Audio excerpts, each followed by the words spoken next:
At the end of June 1951, the United Nations offered to talk peace with North Korea. 2 days later, the Communists replied in kind. It was encouraging news.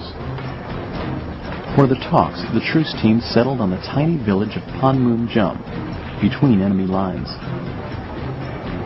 Right away, it was obvious that the negotiations would be as torturous as the war itself.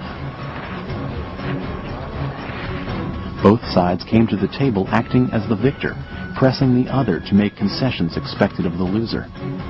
Their objectives differed drastically.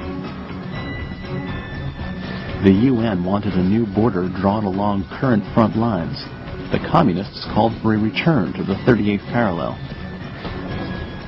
The Chinese demanded that all their prisoners be returned, even against their will. But the Reds had slaughtered most of the UN captives they had taken.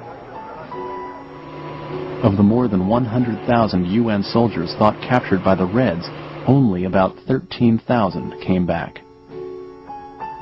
Relieved just to be alive, those lucky few told horrifying tales of torture, brainwashing, and severe hunger.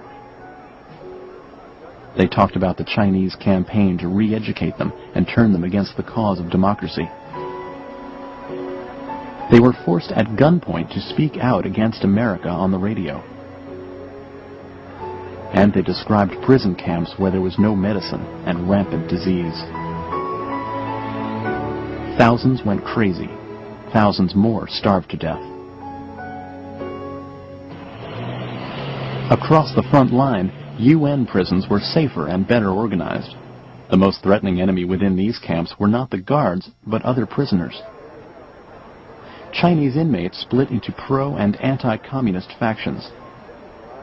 Often their animosity toward each other turned deadly, and the communists back at the peace table used the discord in these camps as propaganda against the United Nations. The talks continually broke down.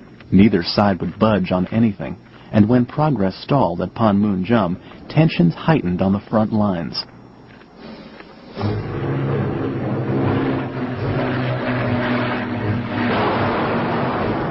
Heavy displays of force were a way of reinforcing diplomatic sincerity.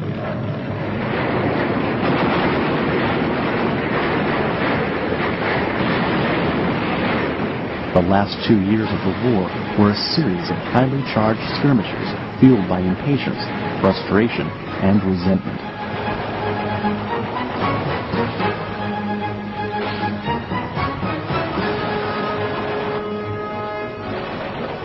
But between the periods of intense fighting, there were countless idle hours of waiting. Troops on both sides passed the time by reinforcing their positions. Barracks were built and foxholes dug all over Central Korea. The dirt from the foxholes filled the sandbags that were stacked to build bunkers.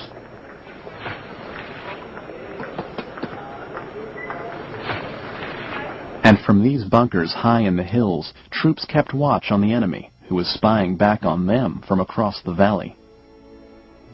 While playing the waiting game, troops took photos of Korean vistas to take home with them.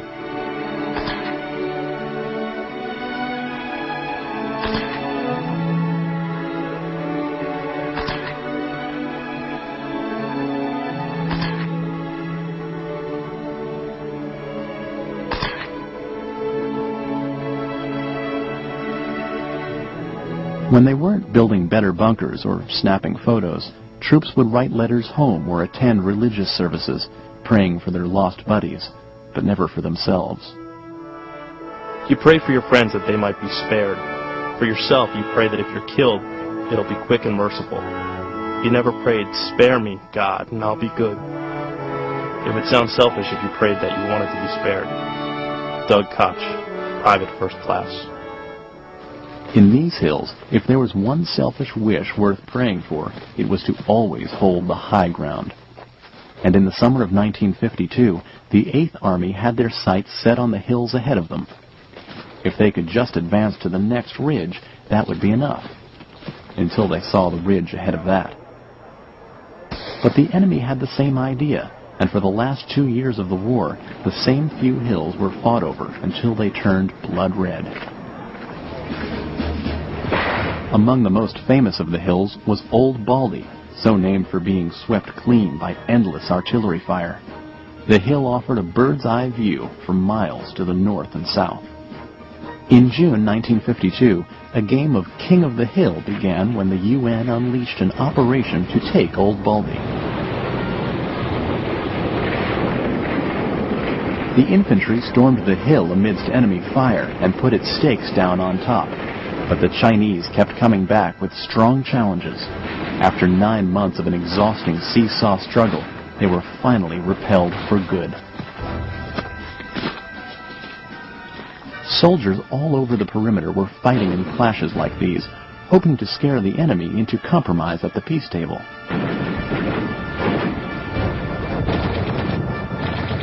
But the talks at Panmunjom went on and off with no progress. If negotiations were going to get anywhere, UN forces needed to find a better way to put pressure on the Reds. So they turned to their most obvious advantage: air power.